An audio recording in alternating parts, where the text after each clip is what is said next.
Good evening, everyone. Hi. My name is Carrie Snyder. I'm a fiction writer in Waterloo and a consulting editor of the New Quarterly. I am so pleased to welcome you to our 9th annual Wild Writers Literary Festival. This year's festival is unique because we are hosting you online from Waterloo throughout the month of November.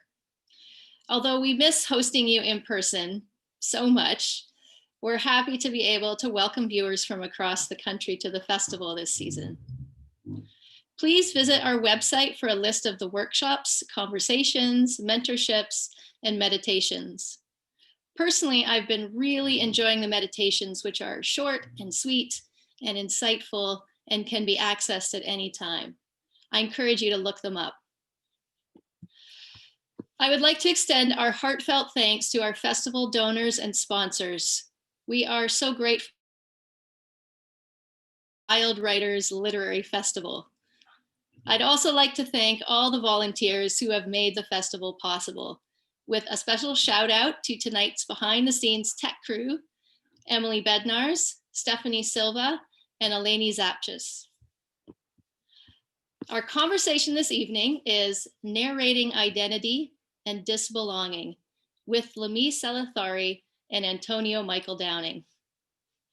So pour yourself a cup of tea or something stronger and settle in, because this is going to be a terrific conversation. Lemise Ethari is a writer, a teacher, an academic, a mentor, and a dear friend of mine. She teaches in the English department at the University of Waterloo, and her research focuses on migration, including forced migration, and its effects on identity and belonging, and how these experiences are processed through storytelling. Lemise was born in Iraq and has a BA and MA from the University of Baghdad, as well as an MA from Kansas State University, where she studied on a Fulbright scholarship. And she has a PhD in literature from the University of Waterloo, which she earned after immigrating to Canada with her family a little more than a decade ago. I'm proud to say that in 2019, Lemise and I co-founded a storytelling workshop for refugee and immigrant women here in Waterloo Region called The X Page. The New Quarterly is a partner on the project, and we're making plans to launch our 3rd season next spring. In addition to these many accomplishments, Lemise is a poet and creative nonfiction writer whose memoir, Waiting for the Rain, was published to great acclaim last year.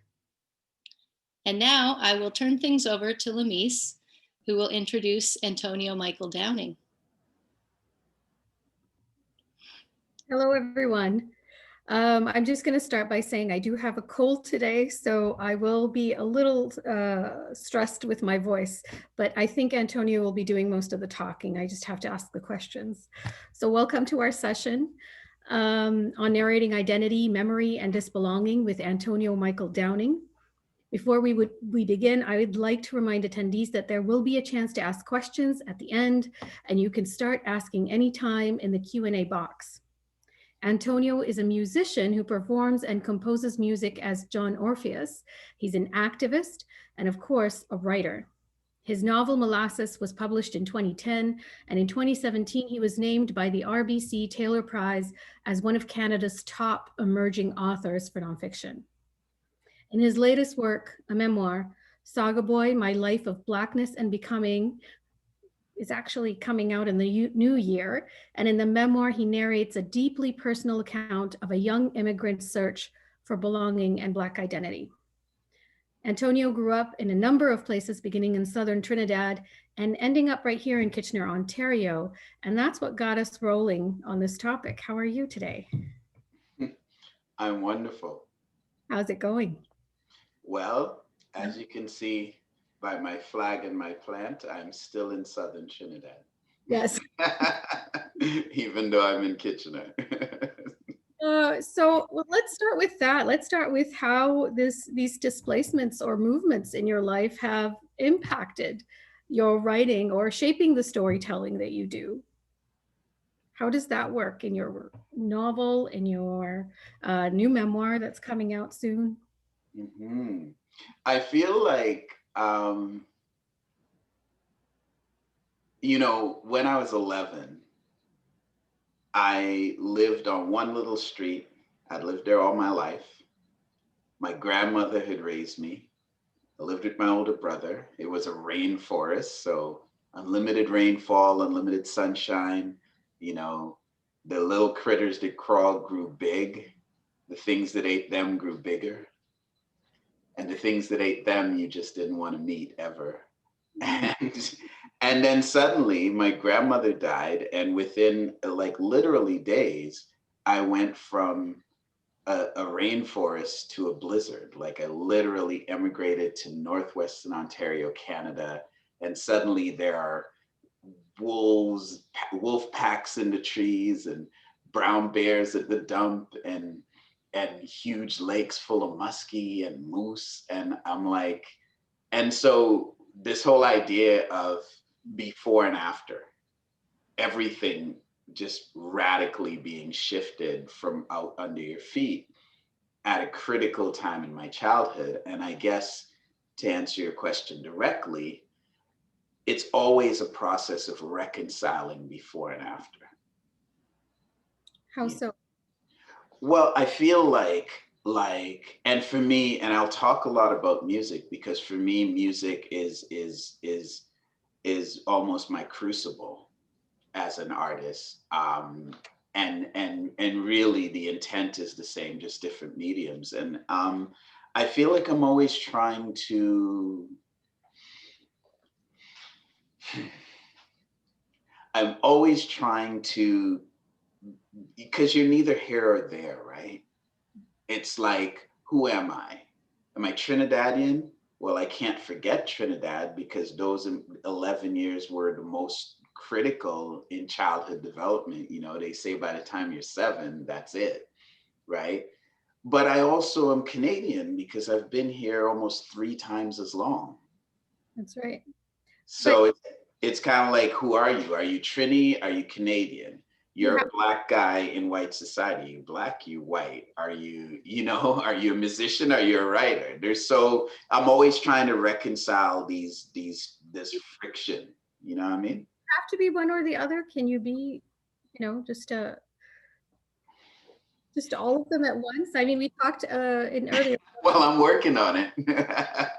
Well, I mean, we talked earlier about how, and I said the word persona, and you didn't like that word. You didn't think that persona. No, I push back on persona because I feel like, as I said, people say, well, are you John Orpheus or are you Antonio Michael Downer? I'm like, what do I call you? This is the thing. People always go, what do we call you? There's like, there's always a thing for that. And yeah, and everyone says, because you have so many characters. And I go, well, no. I say, if you're getting ready to go to work, you dress a certain way, you speak a certain way, and you behave a certain way.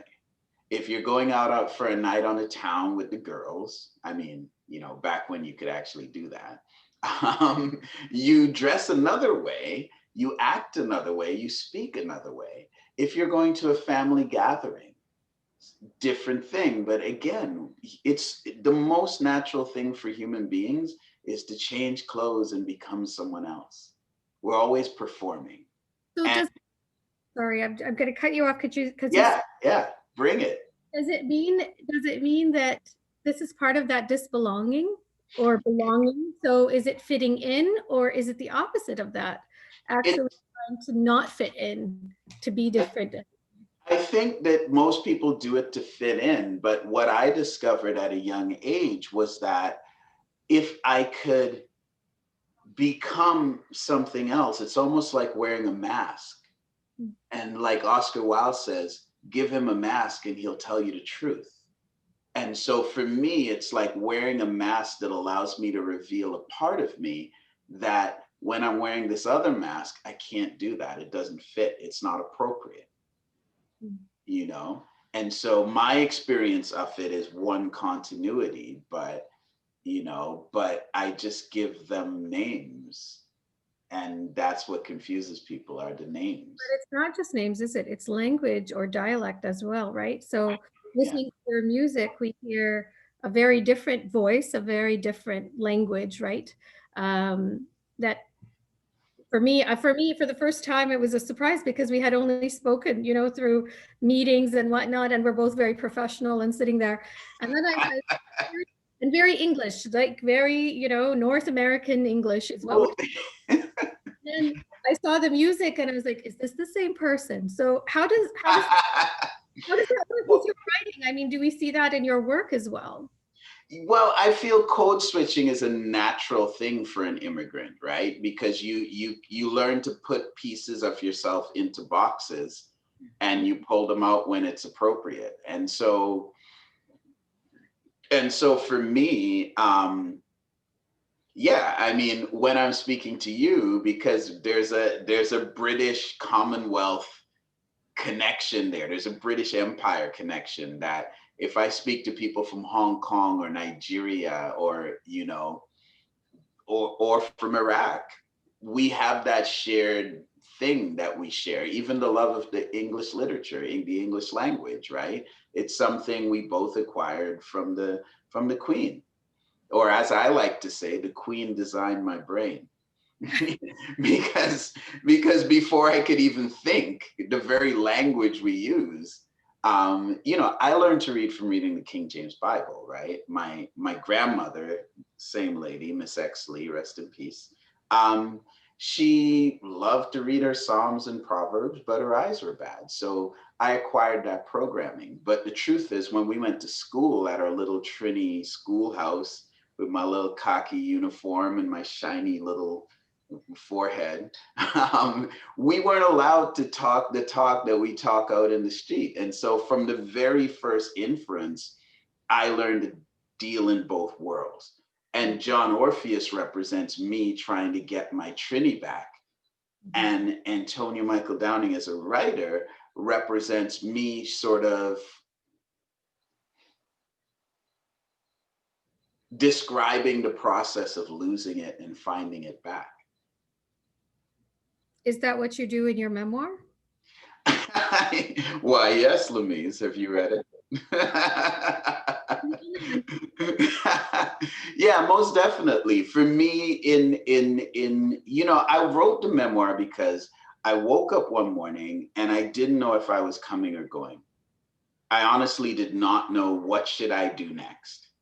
How should I even frame that decision? And then I was trying on possibilities like a jacket and it just never fit. It just never felt good.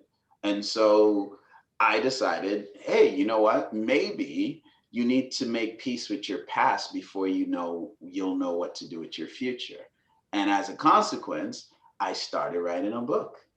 And I guess that's why we're all here. So for me, yeah, the book is really about trying to understand, like, who am I? Where did I come from? Why do I do the things I do? How do they make sense? Like, and at first I thought, oh, it's about me and music. But then I realized, and my family was kind of the backdrop. But then I realized my family is actually the picture, and music is just a frame. Performing is just a frame. And yeah, and so I guess that's what it is. One is, for me, writing and music are hand in hand. One is very performative and the other is very solitary and cerebral. And they each offer insight into that process of being displaced, reconciling them, escaping them, processing the trauma of it all, really. Like when I was 11, I was in a little schoolhouse in a place called Wabigoon, which, for those of y'all that don't know, is somewhere between Dryden and nowhere. And people are going, where's Dryden? So it's like between Thunder Bay and Winnipeg, like that stretch of land that's just trees and lakes and like I said, all kinds of creatures. Wilderness, And it's a wilderness. And it's so funny because I went from one wilderness to the other wilderness.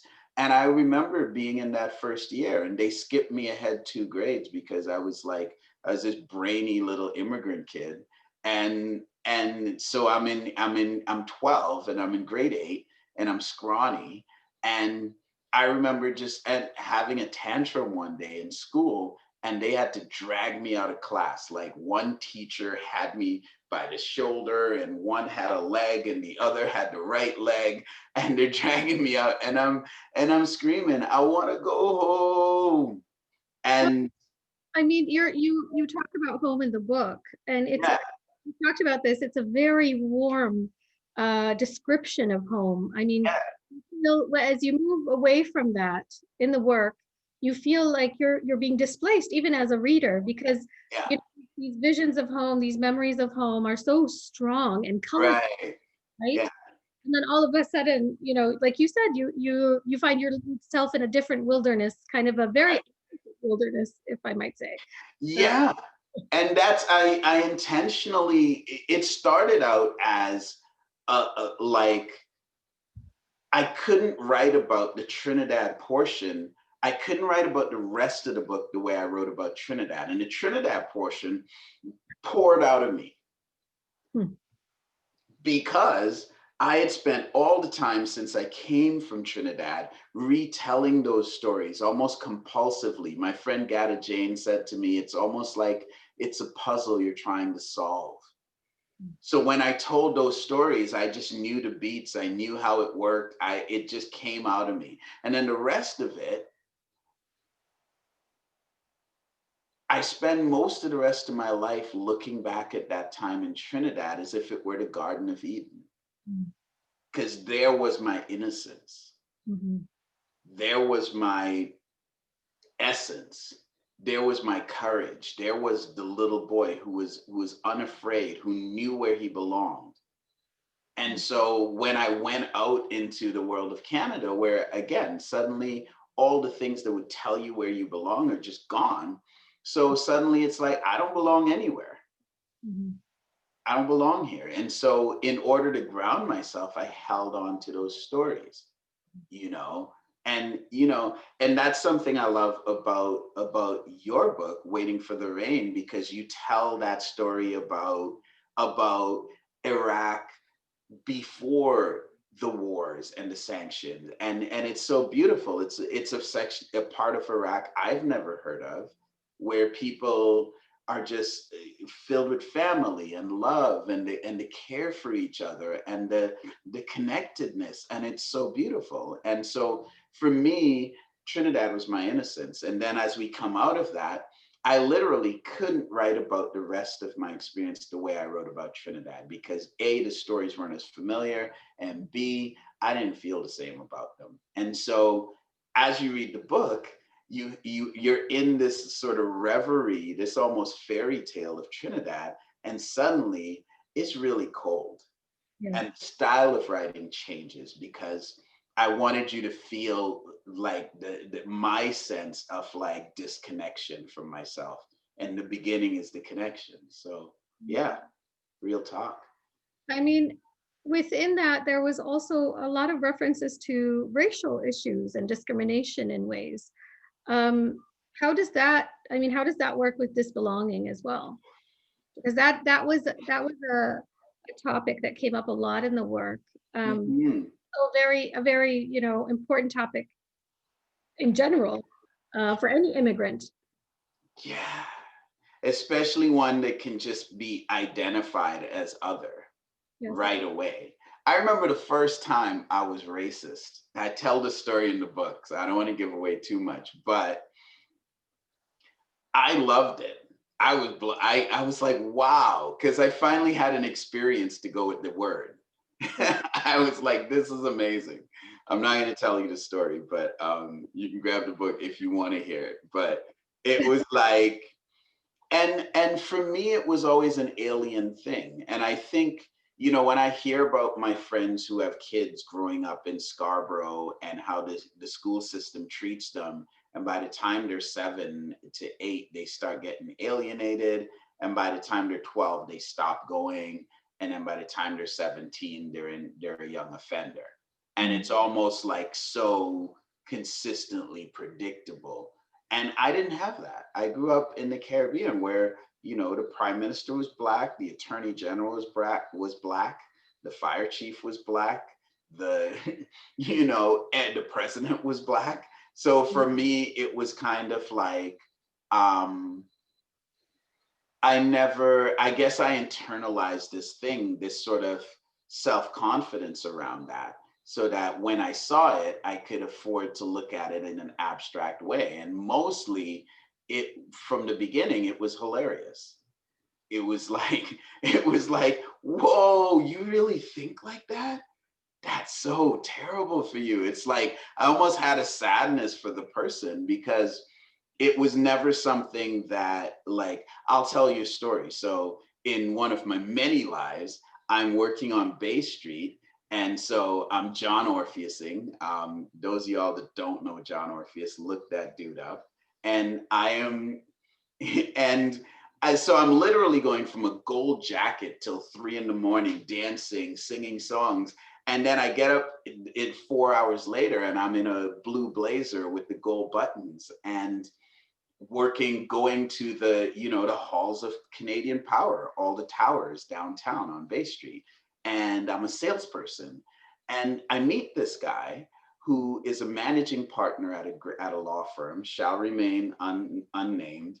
And like most managing partners at a law firm, he's about 60, 65. He is white and he's a man. And he immediately starts acting weird. And I recognize what it is. He didn't know I was Black. In the world we live in, you can email, you can have calls. I'm very good at sounding white. I can do white all day. No, I'm kidding. Not like that, but I mean, I'm good at code switching. So he didn't know I was Black. So he sees me and now I'm Black and now that weirds him out. And so he spends the whole meeting addressing all his answers and questions to the junior technical guy that's there to assist me, who happens to be white. And in my head, I'm like, "Ooh, does he know he's doing this?" And then I was like, "Yeah, he's got to know." And then I was like, "What do you do?"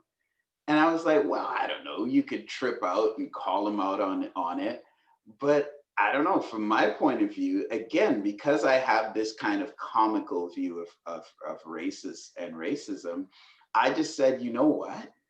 I'm the only person getting a commission here if he signs the check. So I just let it happen. And I was happy to. I was like, I'll bring 5 more white people tomorrow if it'll get you to sign the contract. I'll bring the Brady Bunch. Like, it's, to me, it's like, it's always kind of just something you have to just move through. And you know it's happening, but actually it doesn't, you know. But I realized that I'm privileged to be able to have that position and to be able to have that point of view and to be able to navigate it. A lot of my friends can't and don't. A lot of my friends are so traumatized by racism, if you say something to them, they will get in your face and they might slap you. Grown man talk. Well, you were saying code switching, and for our viewers who don't know what that is, and your ability to do that and maneuver in that way, what does that mean? Yeah. So code switching is when it comes out of making white people feel comfortable, right? If you talk a certain way and if they can understand, like, I feel like when you're a minority, you realize that the majority have expectations when they see you, especially when you're a visible minority. So if you can defy those expectations, then they shift their perception of you, right? So a lot of that has to do with just how you talk, what you say, what you don't say, what you do, what you don't do. And you just get really good at navigating that. And basically what it looks like is there's a code, there's a matrix, there's a plan. And it's kind of like, oh, when I'm wearing a suit in a boardroom, this is the version of me that works. But if I'm sitting with some Trinis eating curry goat and drinking rum, then is our whole next situation, and that's the code switch. Well, that's a very good example of code switching right there. I was thinking, do you want to look at a couple of questions before we move on? Are you okay with that? Goody.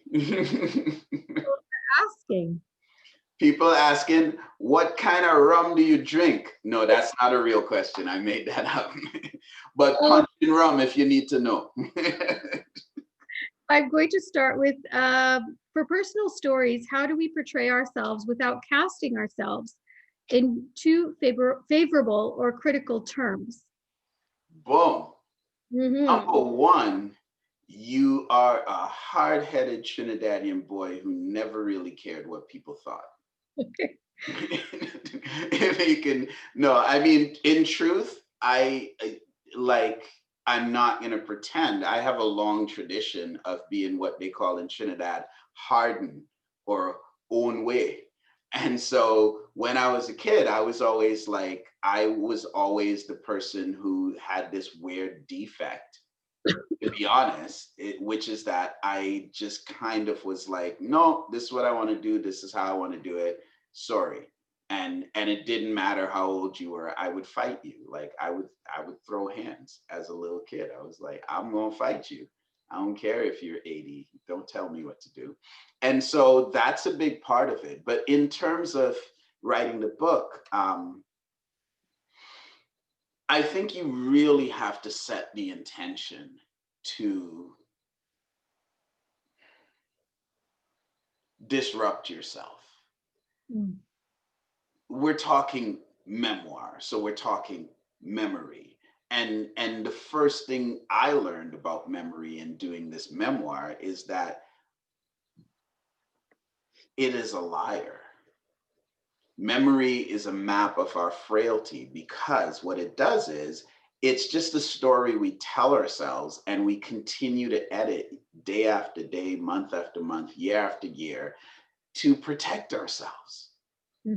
So the first thing I did was I did 250 hours of interviews. So I interviewed people who literally knew me before I knew myself, like I was a baby bump, all the way up to the end of the memoir. And in every one of those sessions, there was almost an unspoken contract. I invited people to tell me how they saw it. And almost every time I wept, and almost every time I laughed my head off. Wow. And what you find is that for me, that was my check against me just sort of giving you my version. Tanya Talaga, I remember when she was winning the Taylor Prize, I was part of that when she won for Seven Fallen Feathers. And I watched her talk about it, and we talked about it, where it was like, being the holder of other people's stories, right? It's a great responsibility. And I think you have to really, so for me, here's how I did it. Number one, I talked to people, and I allowed their version of the story to impact me. And I learned a lot about myself. Sometimes there were things that I thought were terrible. And when I heard how other people see it, suddenly a lot of the weight I was carrying around it the fog just dissipated. And then but I also believe you have to set clear intentions. My first thing was, I'm not here to hurt people. So I'm not going to tell stories in ways that hurt people needlessly. But I am here to tell the truth. So I'm not going to let myself hide. And chief among that is me. I'm not going to let anyone hide, but chief among that is me. The inscription I wrote was, let the sweet be sweet, let the sour be sour, let the truth ring its own bell. And it's like, and you have to set that intention. And if you can, find a way to let people hold you accountable. Well, I mean, our discussion right now, there's another question on here that I think would fit in with what we're talking about, kind of Hmm. what we're talking about, these revelations, I guess, about yourself, right? Hmm. Uh, the attendee says, do you find the writing process cathartic, or does it run the risk of re-traumatizing? How did you take care of yourself psychologically while you were writing? Yeah, big question. Who did that one? Big tune, big tune. Don't have a name, unfortunately. It's anonymous. Yeah, no, beautiful question. So for me, I That, think a little bit of both. that was Emily, by the way. Emily just sent a message and That said, was Emily. Oh, thank you, Emily. Brilliant question. Mhm. Gold stars, two thumbs up. For me, a little bit of both. I think it is cathartic but to be honest, after I did those interviews, that alone was like 10 years of therapy. mm-hmm. But yeah, it is cathartic because most people do not have the time, less much the inclination Right. to relive the most poignant moments of their lives. Most people do not have the time. Right. And most people that have the time don't want to.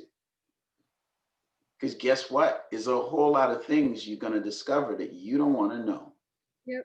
That's true. And then that's the traumatizing effect. So do you risk being re-traumatized? Do you risk that? It depends on who you are. For me, I wanted to write the book because I wanted to know. Right. And I committed to that. I said, you know what? I'm tired of not knowing. Mm. So for me, because I think I had already sort of internalized that to know was better than to not know, then for me, it was all gravy.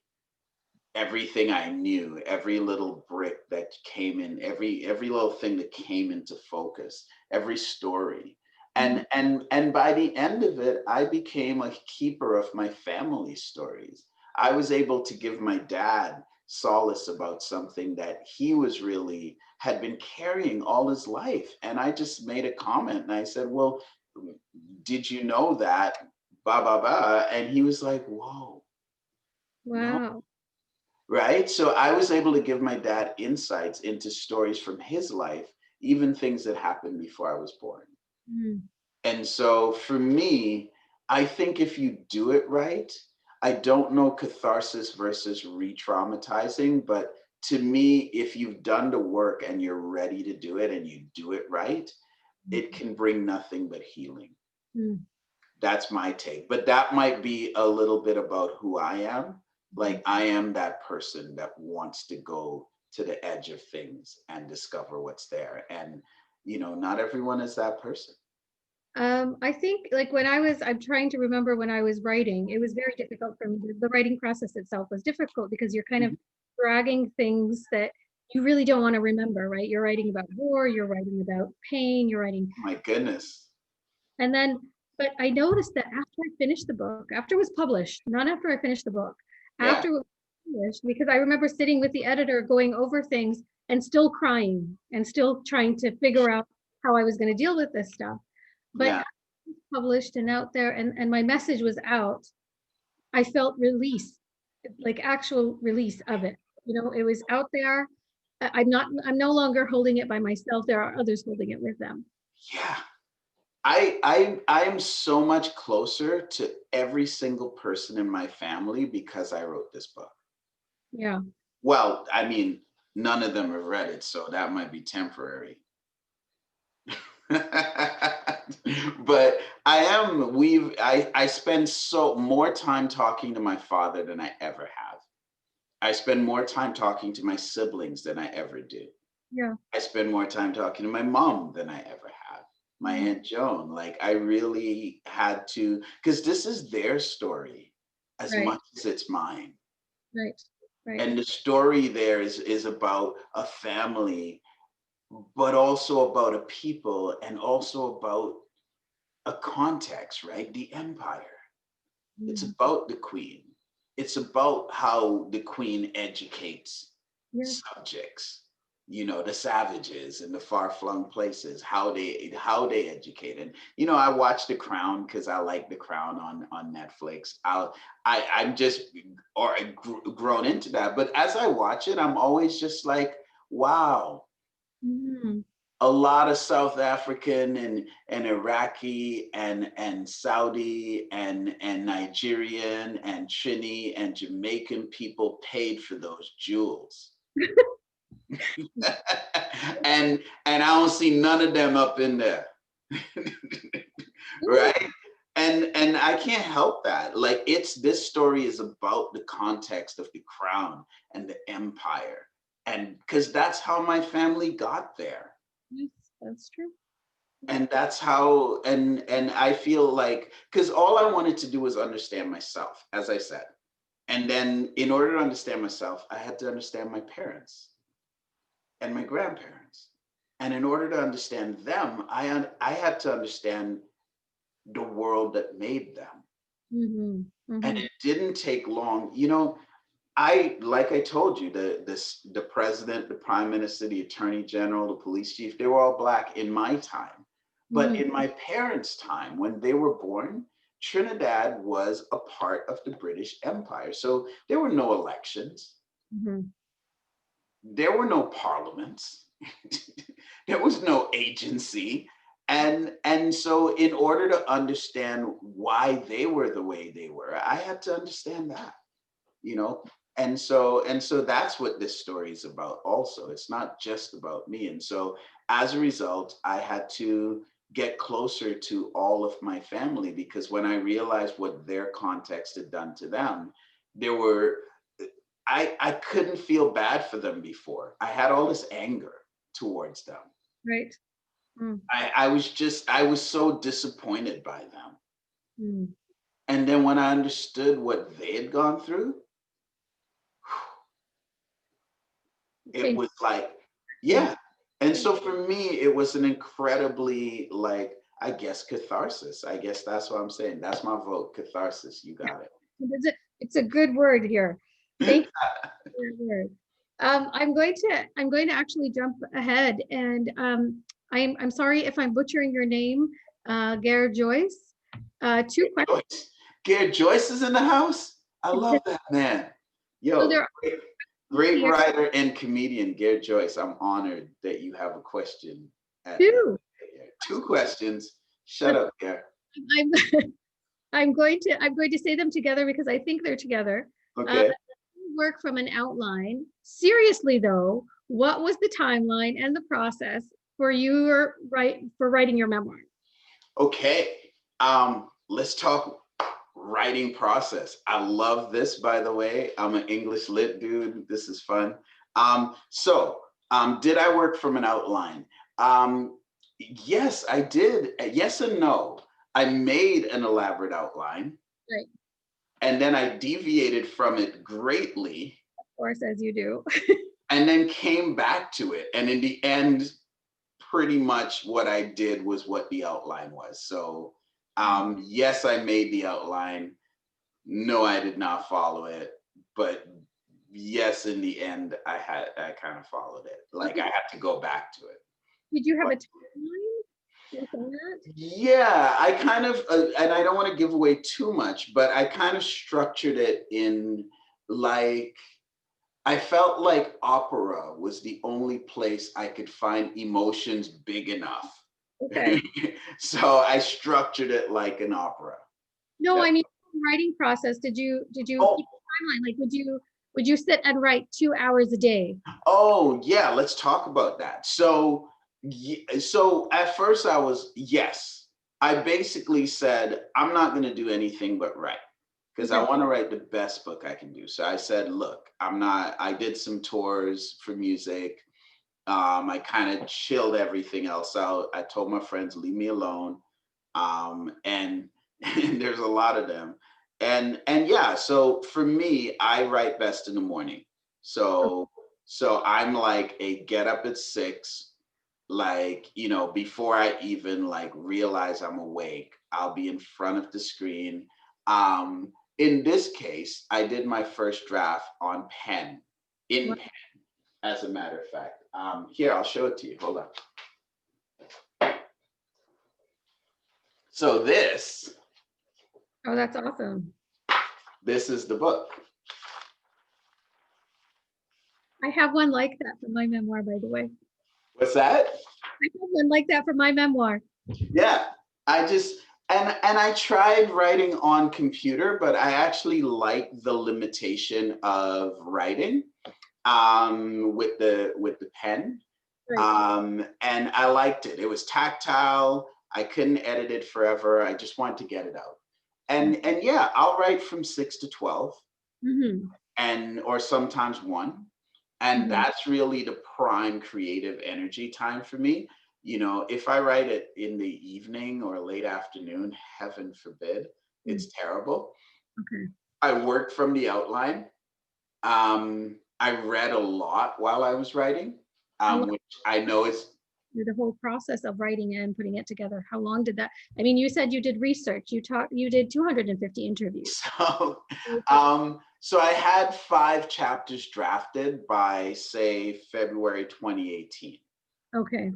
Then I didn't write again till October. I had my last show, I think, October 5th, 2018. And I said, okay, no more music.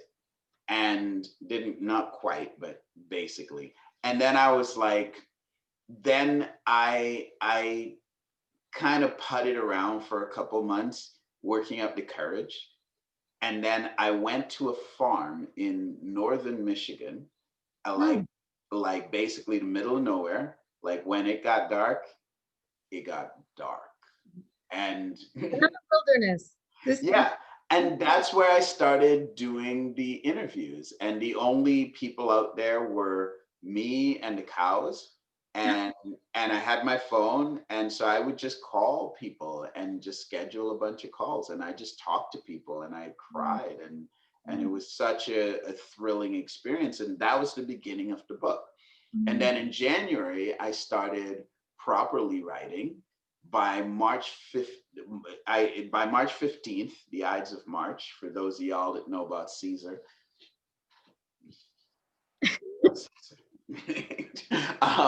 Yeah, so by March 15th, I had a draft and it was humongous, bloated, disgusting.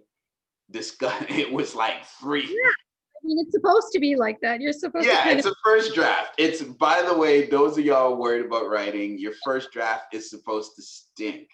If it stinks, you're doing it right. And yeah, it was 132 words and it was just too much. It was almost like I needed to get everything out.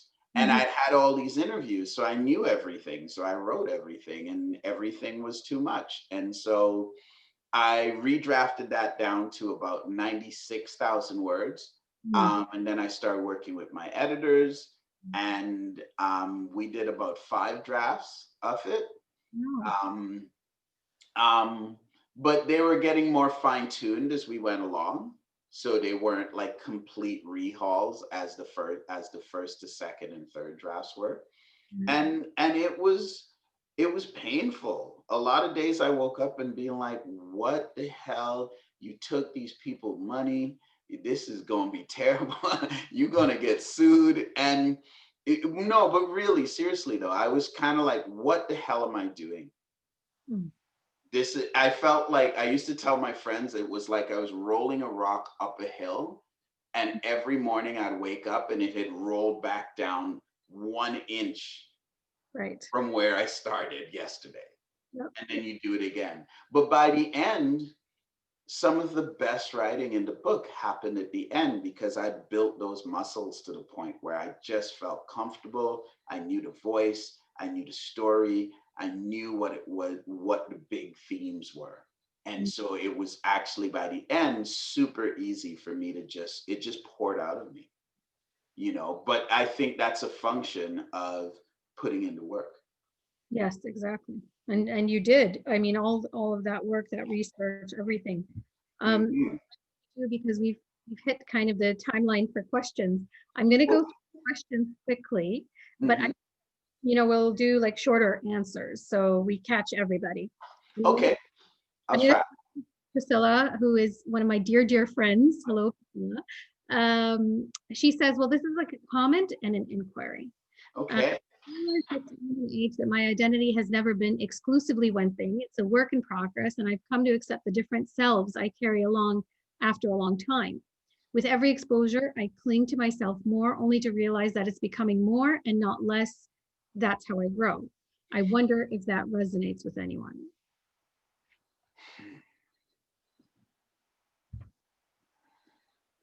She just made it very difficult. I believe that, people always say, tell me that you have all these different names, identities. We don't know. It's so confusing. But the truth is, they're confused. Mm-hmm. For me, my existence has been one continuous phenomenon. Mm-hmm. Like it's a miracle that keeps unfolding. And that's where I end up at, because that's the core part of me.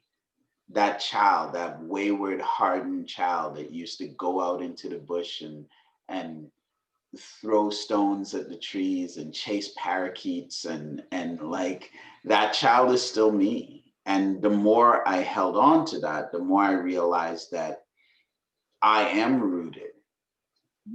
I'm rooted in this experience, which has existed for me forever. Mm. And that's who I'll be on the day I die. That's who I will be. And so for me, I think that's the skill you learn, is to ground yourself in your experience. Mm-hmm. And that's what this book has taught me. And those selves are just integrated, right? Yeah, they're just one. The selves become what people see. Yeah. But they don't have to be, they're not what you see. They're not your experience. Right. Okay, I'm going to move on. How do you deal with close memories? Hold on. Oh, no, they just moved everything. Hold on. How do you deal with close members who have a different recount of the memories? So you kind of answered some of that for us. Did you have trouble with that? I mean, if you can pay them off, you just pay them off,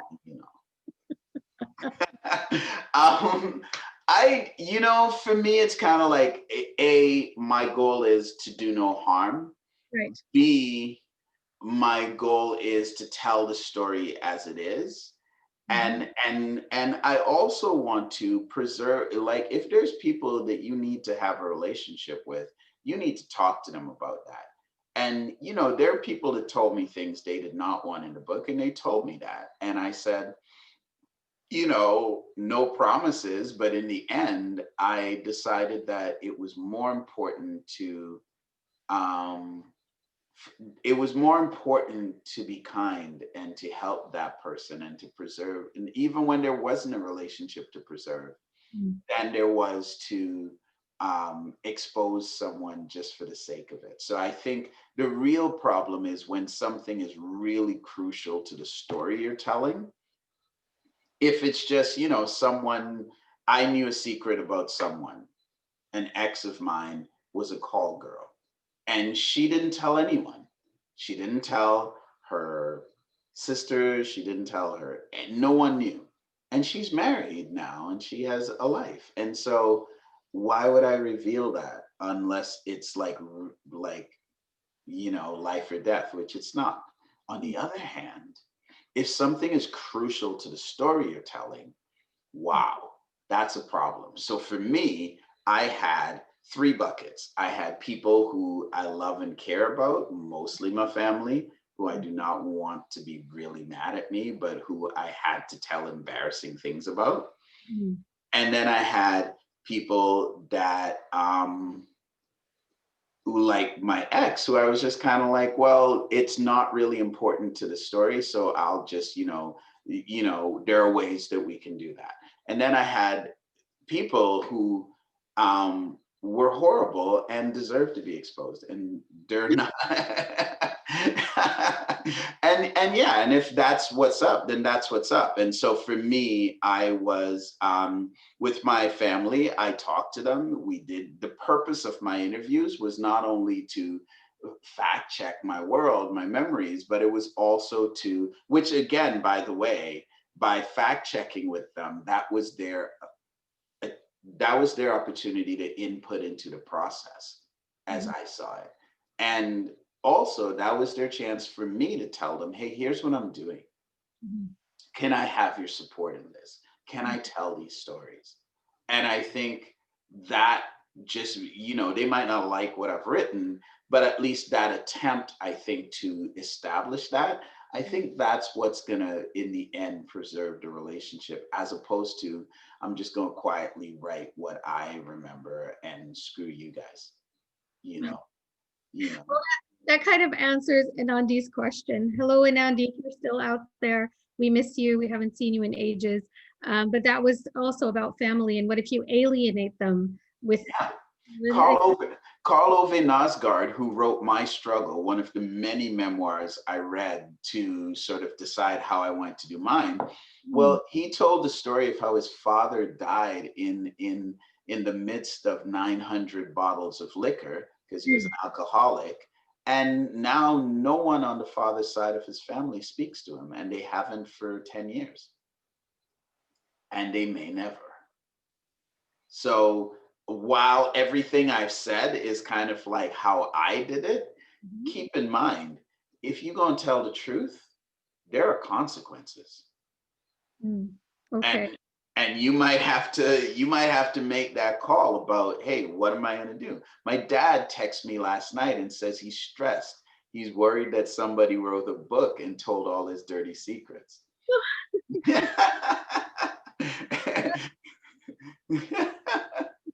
Will figure out some things. I think people are going to know some things. There's a question here from Ruby Miller, and she says, do you think you'll feel differently about the book and telling your story after it's been released into the wild? And I think that's kind of that's part of what undoubtedly I will, and I've released enough pieces of art in the form of music that I know I'm going to feel different. It always is. That in truth, it's like the children leaving home. Like, you have had all the chance you had to shape them, but when they walk out that door, they have a life of their own. Yeah, that's true. And that's what's going to happen, and I have to. That's part of the process. I have to accept that. So there are two questions I'm going to read, and I'm sorry if I've left out anybody. I'm just looking at the time. Sandra Hines says, I know the meaning of being a saga boy. Why did you choose that? Boom!